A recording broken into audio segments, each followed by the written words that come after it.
I like games. If you watch my video, you may have figured that out by now. I also like storytelling, and in particular, like interactive storytelling as it can occur through games that have a strong narrative element.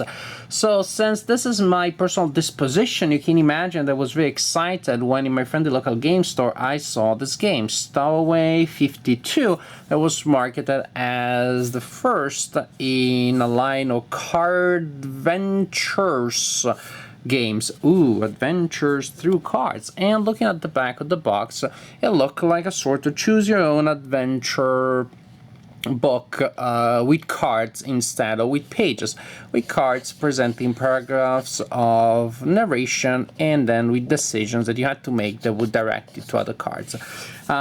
So from this, it just looked like, well, what's the point of having a choose your own adventure book printed in card form? Why not just have it in a book, if in any case there is a fixed sequence of interconnections? But then I thought, who knows, maybe there are elements here that I cannot see from here. Maybe they did use the technology of the cards in ways that that would be different from that of the book. So let's see how it is. So I decided to pick it up. I gave it a try, and I'm gonna tell you about the game and how it works. The game is pretty much a narrative. It is a story that is told by the paragraphs described on these cards, and so the narrative is the main element here. The main goal, the point is that the cards create a story, and you can play the game solo, or you can play co-op with another player, or multiple players making decisions for the protagonist. Still, there's only one protagonist in the story. The protagonist got stuck somehow. It's very vague. The story is very vague on this point. Got stuck on this alien ship, and this is pretty much the only time from this illustration where you get a sense of what the aliens look like. The descriptions on the cards are extremely vague. So this poor guy got stuck on the ship, and they also figured out that these aliens are going to attack the Earth. So now you, controlling this poor dude, are trying to sabotage the enemy mission, trying to sabotage the ship and possibly to survive. The game comes with 4 decks of cards. They are marked by different colors and symbols. They are numbered, and you need to place the cards in their correct order progressively so that you can retrieve the cards that you need easily. You also have the instructions that come on these 2 cards. And also you have 2 cards with endings. I'm not going to show you what the endings show. Suffice to say that when the adventure is over, you will count the points that you scored to these symbols here, represented by these symbols here, and then based on the number of points that you score, you will read the corresponding ending. So basically you're trying to stay in the game for as long as possible, to move from card to card for as long as possible, because each time that you use a card, say I'm gonna pick up this card, I read it, I make that decision. Each time that I make a decision and I use a card, it goes in my scoring pile. Suppose that I want to go to that one. I'm not even reading them, just to give you a sense of how you end up forming a scoring pile. So when the game is over, you simply count all the points of the cards in your scoring pile, and you determine your level of success. Several things here. One is that the rules say that you can start from wherever you want, whichever card. You pick a card randomly, even though you don't shuffle the decks. You pick a card randomly and you start from there. Which has a couple of consequences or effects on the story for reasons that I will explain later. Another element is that the rules should tell you anything that's a mistake, not just telling you, but the way this has been designed, that the only happy ending, the only true success can be achieved by going through the whole deck. To win the game, you have to find the path that connects all of the cards, and that allows you to get to the end of the deck, because the way the story ends prematurely is if you are directed to a card and you cannot get it because it is already in your discard pile. Suppose at some point there is a choice that says choose between green 12 and another card, and I choose green 12. I go through the green deck and say, oh shoot, oh, green 12 is not there, I used it already. I enter the blind alley. At that point, the story is over. So the story is over prematurely if you are trying to get a card that you cannot get anymore.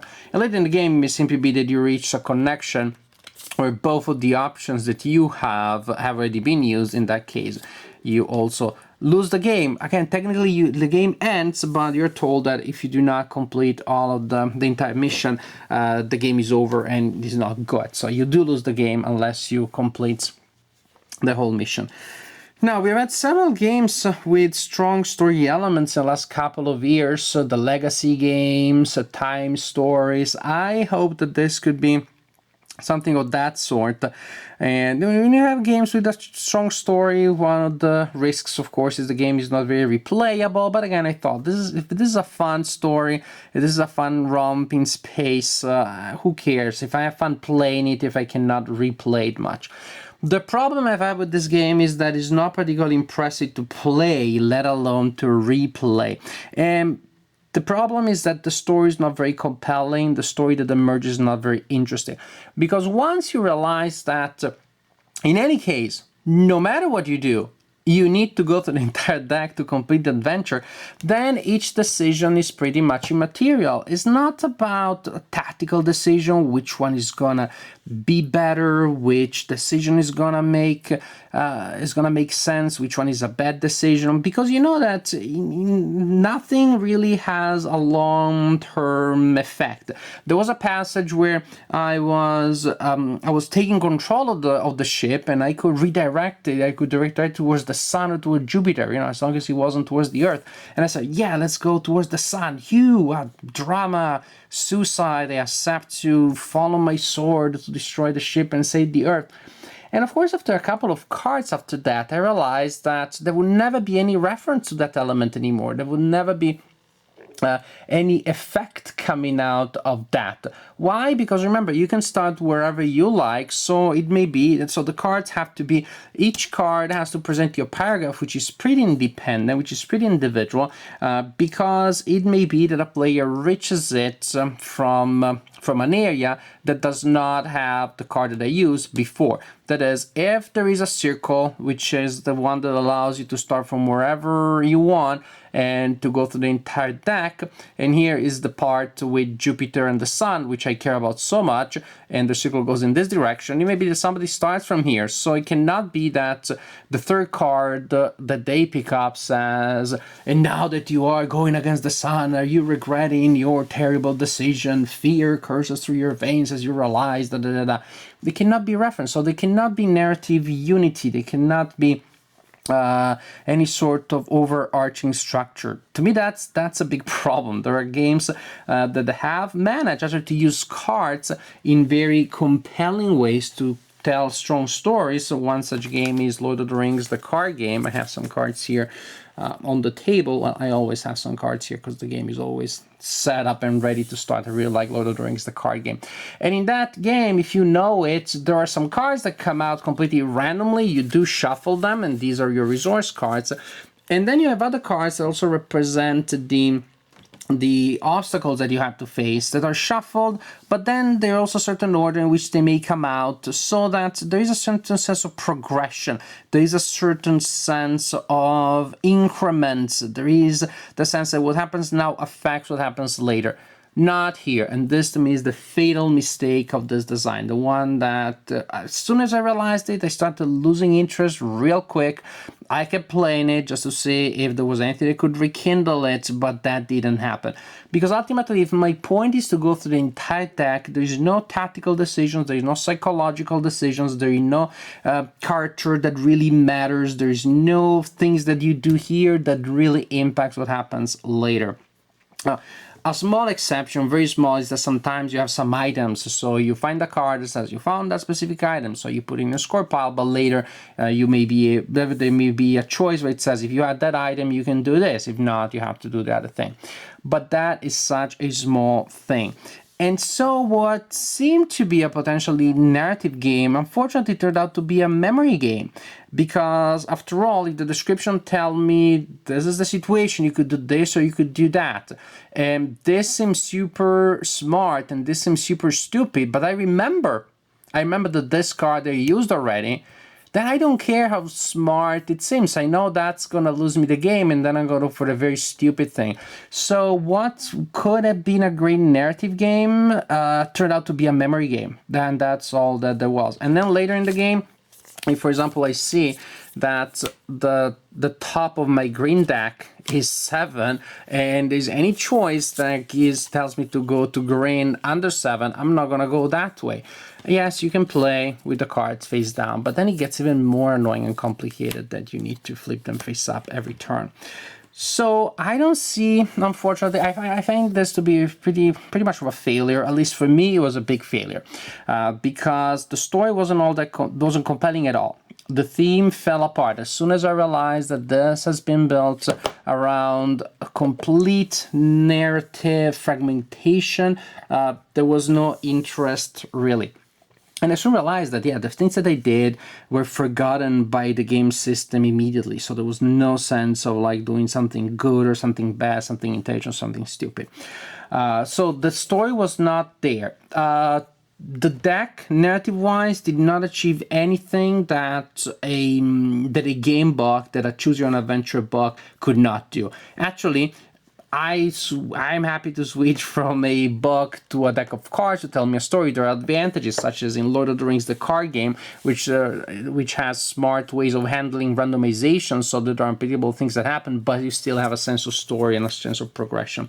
Here, there are no advantages when compared to a book, to a branching book. If anything, you have the problem that starting from wherever you want, there is no possible climax, and there is no crescendo of excitement, because actually each action has to make sense on its own. But another big problem, but it's not a big problem, but just an extra annoying thing when you compare the medium, a deck of cards, rather than a book, is that with the book, if I make a mistake and I want to start over, I simply flip to the first page. Or if I want to go back a couple of choices, then I simply go back a couple of paragraphs. Here, yes, if I want to go back a couple of cards, I simply put them back where they come from. But ultimately, if I play most of the game, 3/4 of my cards are here, and I want to start over, then I have to remake these decks, which is a pain and certainly inferior to what you have in a game book where you simply flip to the first page and you're ready to start again. So there are ways, I know that there are ways of telling a compelling story through cards. Lord of the Rings, a card game, did it. There are ways of telling compelling stories through interconnected nets of narrative paragraphs. Choose Your Own Adventure books, Lone Wolf, Will the Tiger, all of those game books did it.